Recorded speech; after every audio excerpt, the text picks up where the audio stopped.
Table de pique-nique naturelle suspendue, hein, en suspension. Hein.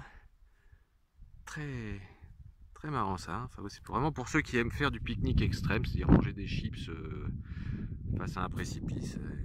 C'est une falaise. C'est très, oui, très étrange.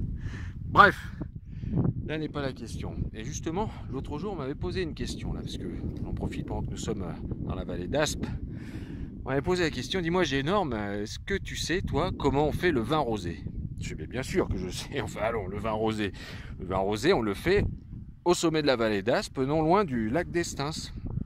Ah, t'es sûr ça? Je dis, bien sûr, c'est sûr. J'aimerais bien que tu me montres alors à ce moment-là quand il sera. Eh, pas de souci. Voilà, c'est ici. Voilà, tu vois bien là, tout le rosé donc, que tu peux boire est accumulé ici. Et donc ensuite, les viticulteurs viennent le chercher. Là, tout simplement.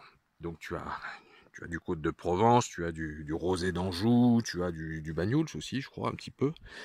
Et pour te prouver que je ne te mens pas, regarde, justement, ce petit étang vient de pondre une petite bouteille. Alors, la surprise, qu'est-ce que ça va être? C'est un Côte de Provence. Eh ben écoute, excellent choix. Là, on peut voir, hein, bon, il y a plusieurs hectolitres. Ça se régénère sans arrêt, c'est-à-dire que on vient tirer un petit peu le vin. Hop, après on laisse l'étang se re-remplir. Hein, il ne faut pas tout prendre d'un coup non plus. Et voilà.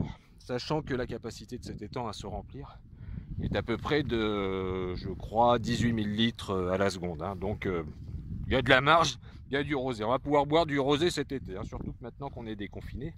Enfin, on l'espère. Et après, on m'a posé une autre question. On m'a dit, oui, mais est-ce que tu sais comment on fait le curaçao? Curaçao, hein, cette sorte d'alcool un peu dégueulasse, mais bleu. Je dis, mais bien sûr, on le fait aussi dans la vallée d'Aspe. Et là, il y a beaucoup plus d'hectolitres, hein, comme tu peux le voir, c'est ici. Voilà, donc ça c'est un lac avec que du curaçao. On voit bien la couleur bleue, qui s'accorde très bien d'ailleurs avec la couleur rosée, hein, quand on mélange les deux. Voilà.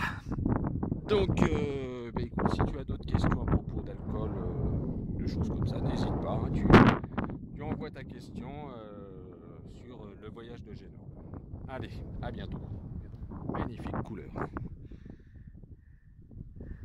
On va pouvoir en boire du rosé, moi je te dis cet été. Hein.